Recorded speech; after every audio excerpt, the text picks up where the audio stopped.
A very warm welcome to all of our viewers who are joining us for the second episode of the Train Show today. I am your host, Yvonne Sure. So last time we were talking about coaching, we were talking about mentorship, and today I have a very, very special person with me. She has been in the banking industry. She has been an analyst. Right now she is a businesswoman, a CEO and founder of a company called Blue Elite. And apart from that, she is also a career trainer for banking individuals. So you see, she has extensive knowledge in career training, and that is why we thought that it would be amazing to have her on the show. And even before I progress with my big, long introduction, I'd like to at least make sure she has a minute to at least introduce herself. So Susan, welcome to the show. I would please take a minute and introduce yourself. I am so excited to be here, Yvonne. Thank you so much for having me. And if I was to summarize what it is that I do, I am a career coach for banking professionals, simply put. But because I wear many hats, I can tell you about all the hats I wear. I wear the hat of a CEO and a founder of Blue Elite. We are a training and career coaching consulting firm. I am a mom, I am a wife, I am a lecturer, I am an author, and ... Extras. Yes, extras, and all those extras, but those are the important ones. Mm-hmm. And part of the reason why I'm here today and that I'm excited is because I've been on a journey I did not foresee. In fact, just today I was sharing online how if 6 years ago you'd have told me I'd be here, I'd have told you, no, never, it's not possible. Yeah, it's not possible because people struggle to make transitions. So I talk to a lot of bankers who are saying, how do I actually get out of the banking industry? You asked me the same question, like how do you get out of the banking industry? And I got out. I also hear people say, how do you transition into business? Because it's hard. Businesses struggle, businesses die. So how do you actually do that? Mm-hmm. And I've been able to make that transition. And now I am happily holding the hands of other people who are where I used to be and who are now asking, okay, I'm feeling stuck. I have tried everything I know. How do I actually make it to the next level? And that's what I get excited doing right now. Susan, thank you so much for that introduction. And one thing I'd like to know is, do you think it's important for somebody to have a mentor, a career trainer, probably even some coaching in their career? And if they need one, then what is its importance? And also, what has been your personal journey? I had always wanted to be in HR. So when I was doing my undergraduate studies, my mind was on HR. But when I went to look for a job, I did not get a HR job. So I'd been told to find a job, any job. Worst advice ever. It's well intended, but most of the time what it does is it puts you in a place where you assume you have no responsibility towards your own growth and things will just happen. So I went into banking looking to actually go into HR. But I started out as a salesperson. And sales led to operations, and within operations, I worked in several departments. So I processed loans, I did customer service, and eventually, in my 7th year of my 10 years within the bank, I got a coach, I got a mentor, and those two people changed how I was moving and managing my career. Because for one, they helped me come up with a plan. And for two, they helped me identify the things that I was actually good at. And they helped me just see how the whole HR, love for HR was actually coming in and how else I could package myself so that I'm able to make that transition. So that was for me what I call a turning point, that year when I got that coach and I got the mentors and they were able to guide me, because from then on, everything seemed to go into fast forward. Of course, disclaimer that I did get into a management trainee program within the bank that I was working at the time, which helped accelerate things. But it is because of my relentless pursuit of actually wanting to be in HR, wanting to be in training, wanting to do things that for me came naturally, that I was able to leave the bank. Because I left the bank and went into a job that combined two things that I loved to do. one of which was training, and the other was project management. And then startup world, because that's where I went next. Crazy place.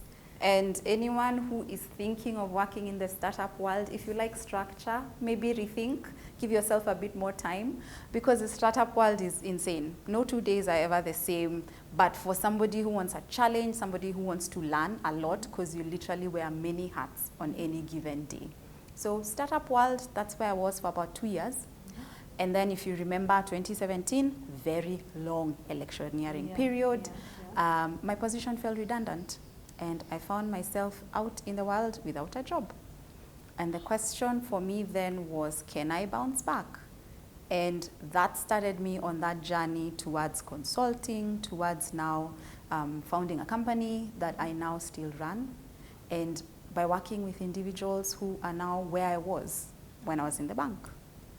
Yeah, so that's literally the journey. Like I said, it has up hills, up, down. So many people think it's going to be this straight line, it's going to be rosy, and you'll get this promotion every year, and they'll get more money, and there'll be a salary increment. And I'm not saying it can happen, but sometimes, and I also tell my students this, expect the unexpected, and then make a plan for it. Because if you're not able to adapt, then that's it, you're finished. So, a jack of all trades, how are you able to balance both your career life and your personal life so that they are not clashing in a way that affects your life generally? And also, how are you able to assist those who are looking for help in career training? That's actually a good question. So it might look like I'm a jack of all trades, but I'm very particular now, and I'm very sort of clear about what it is that I do. So remember when I started out, I said career coaching for banking professionals, because I'm very clear about the people I serve, and I'm very clear about how I serve them. So even in my training is largely career focused. Even when it comes to my lecturing, I'm lecturing in career-related topics. So I'm talking about the corporate world. And when it comes to any other thing that I'm doing, it's all tied in with careers, because that's where I am now. Not to say that it won't change, because it can change, because life changes. But then I've really narrowed down, because I found my people, I found my tribe, and they have found me, so we are able to work together. And I'm able to help people get the clarity that they're looking for, and that confidence that they need to know that I can actually take that next step, because I know exactly what that next step is. So in terms of how do I do it all, first and foremost, I want to dispel a myth. There is no such thing as work-life balance. So anybody out there who's thinking there's work-life balance, sorry, hate to disappoint you, doesn't exist. What I believe is work-life integration. And given how things have turned out in the past 2 years since the pandemic, we are no longer just working in the office, we are working hybrid. So we come to the office some days, we work from home some days, and that means that your life and your work now intertwine. And if you are not able to figure out where it starts and where work starts and ends, and where life and home starts and ends, you can get very stressed out. And what I've come to find is it's about integration.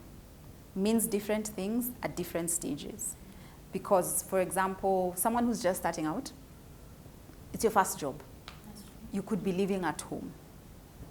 The expectations are different. And then say a few months later or a few years later you move out and you're living on your own. That's a completely different thing. And then say, for example, you decide, I want to get married, so you add in one other person to that dynamic. Then you decide, oh, okay, maybe let's have children. Then you add something else to that dynamic. Meanwhile, at work, you're growing, you're getting promoted. So you come from being an individual contributor, then now you have a team. So at every single level, there's additional responsibilities that you're having to look out for. And something which no one had prepared me for, because where I stand now, I'm also having parents who are growing older. Which means that not only am I parenting my children, I'm kind of parenting my parents. And no one says this, but it's a reality that you actually have to face. So how do I do it? I have an amazing support system. I will not sit here and tell you I've got it right. There are days I get it so wrong. In fact, there are days they tell me, Mom, stop working. Like, really? That's it. Like, put it down. It's done. The day is over. Stop it. Like, just stop. And there are days when I have 601 reasons why I still need to keep going for a bit longer. But I have an amazing support system who've allowed me to be able to be at work when I need to be at work, who've allowed me to be at home when I need to be at home. And I also have people who give me reality check.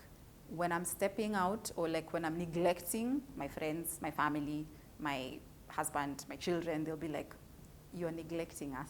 You need to come back. We need some time. You need to come back. Yes, so you need to come back. So one of the tools I found to be particularly useful is the Wheel of Life.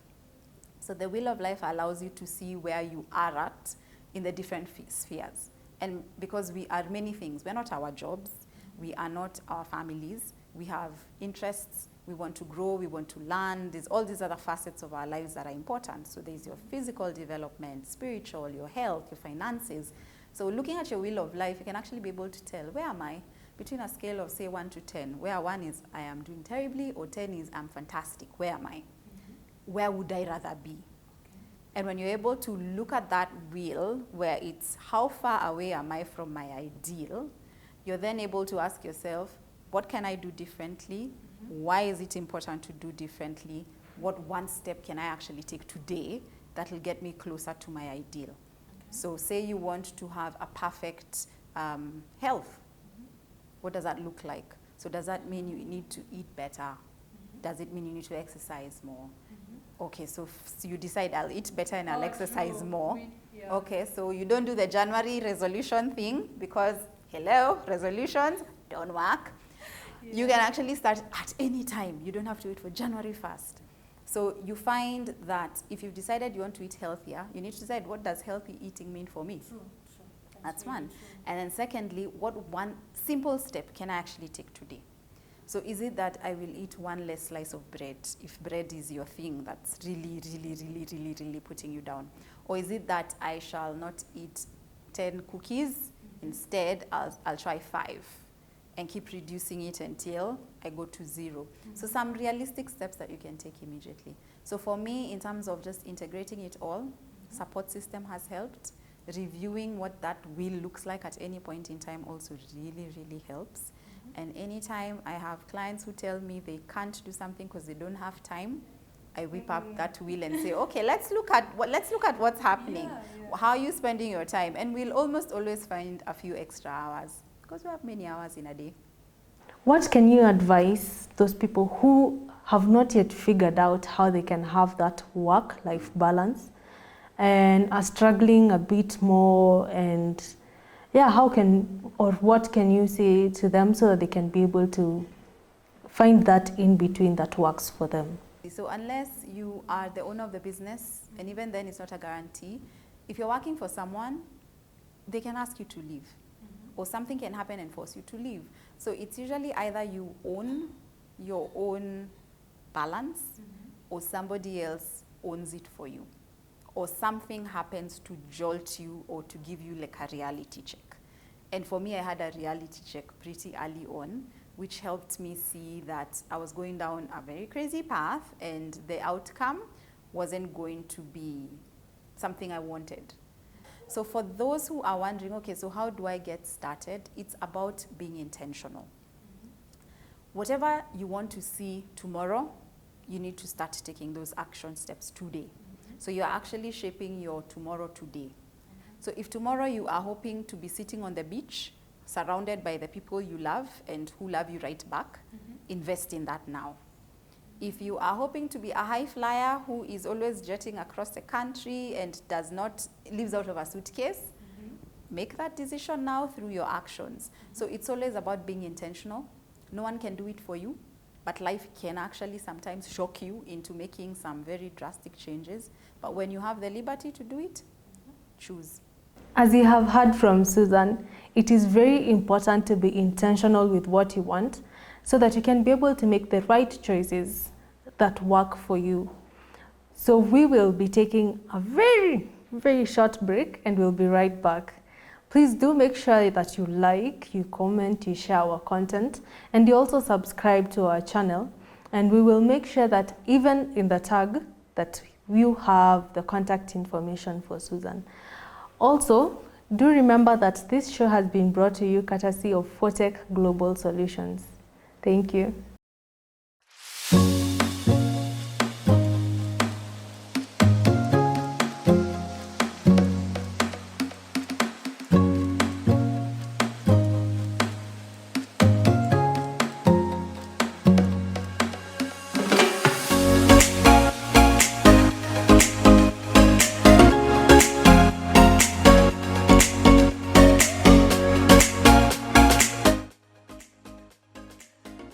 Welcome back to the train show.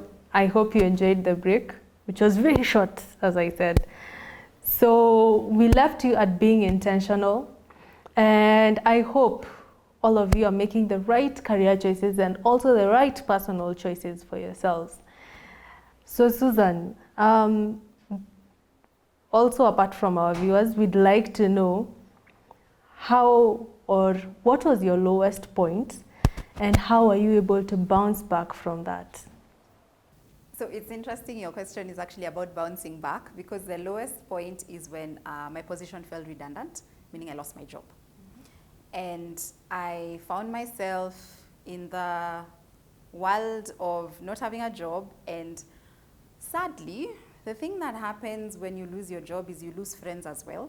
Because one, no one wants you to be begging. They assume when you're calling them, you're either asking them to help you find a job or they're asking for money, which I was not doing at the time. That's one. And then two, up until that point, I hadn't realized that I had tied my identity to my job title. Oh. So when I still remember attending a networking forum. And what happens during these forums, this is back when we used to meet physically for everything. Okay. So it was a breakfast, and what do people do? They come and share business cards around the table. Yes. And now I don't have a title. At the point where I had lost my job, I was the head of corporate solutions. So, you know, it was this big title, and it felt nice. And it was actually my dream job, because it combined the things I love to do. And suddenly I'm in a room and I'm wondering, okay, wait, so who am I? Like, how do I introduce myself? Am I head of anything? Am I a trainer? Am I a consultant? Like, what am I? Mm-hmm. And I will tell you, I took a hit. So for a few months after that, I really struggled with who I was. Mm-hmm. Because, and then again, remember, I had not realized I was doing it. I had not realized that I was assigning value to my title. Mm-hmm. And so one of the things I'd want you to ask yourself is, who are you without your title? If you had to introduce yourself and you are not allowed to use what you do, mm-hmm. You're not allowed to say where you're from, you're not allowed to say what you've studied, if you're not allowed to say any of those things, how would you introduce yourself? And can you actually introduce yourself in a way that people can connect? Mm-hmm. Because many of us, and in this country, we are very tied on titles. We name drop them a lot. So I want to say I'm a doctor, I'm a professor, I am a CEO, and you know, we want to say all these big things, but we're not those things. We are more than our job titles. So for me, that was the lowest point. And I found myself asking, okay, fine, so I've lost my job, but I haven't lost me. I am still me.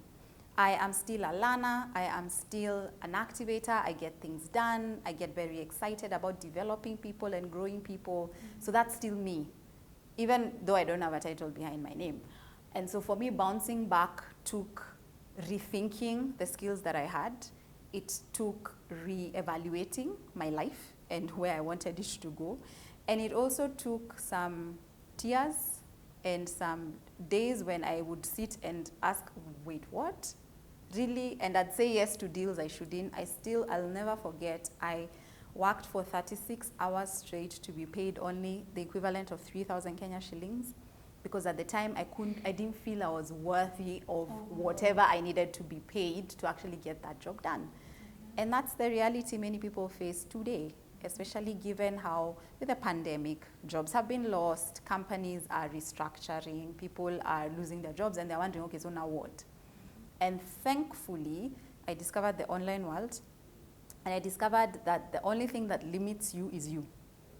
So I have had the opportunity to work with clients from across the world, seated in Kenya and them sitting in the US, in Canada, in the UK, in Australia, in South Africa, wherever. Mm-hmm. Simply because we have this wonderful thing called the internet, and we have marketplaces that allow people to meet and exchange service for pay, and you can actually work for somebody who's not in your country. So we limit ourselves, we shouldn't. So that was my lesson out of that whole struggle of who am I, what next, what should I do, how do I move forward? And it actually led to me writing a book about how to bounce back after job loss. I've done training on it, I still do training on it. So many times we've had people call me up and say, hey, we are having to let our employees go, can you come talk to them? Or we are HR professionals and we are wondering how to handle our staff, could you come and just guide us, because I have the perspective of having lost a job, and then I've also worked in HR. So I'm able to see both sides and be able to support people through both sides. So happy story. So lowest point, but it ended up being a happy story.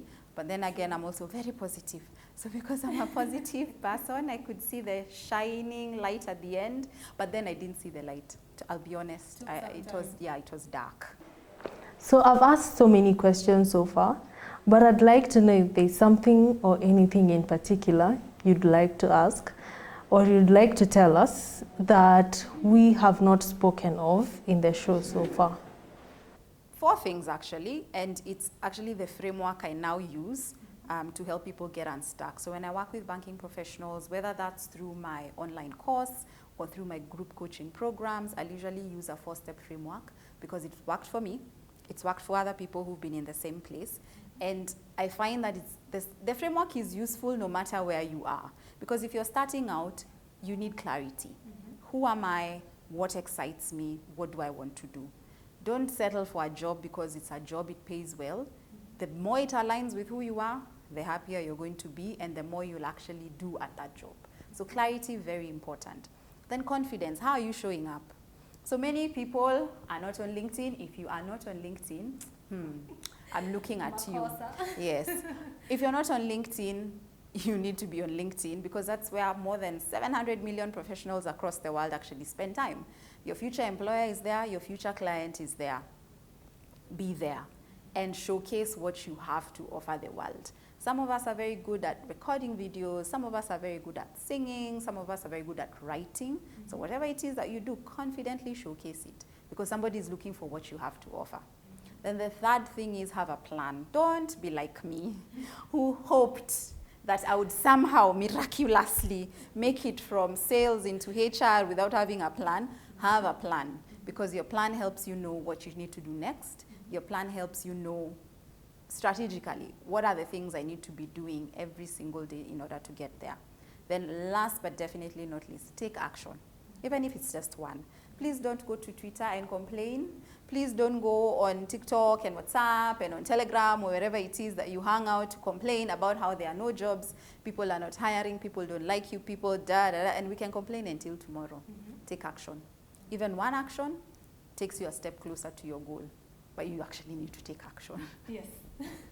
How can people who want to get your services or who want to work with you be able to contact you?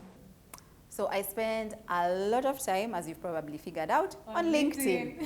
So I spend time on LinkedIn. Come find me on LinkedIn. And when you do, in your DM, please just don't tell me, hi. No, please, some details. Say, I listened to you on this show. I'd like to. And then tell me what it is you'd like to do.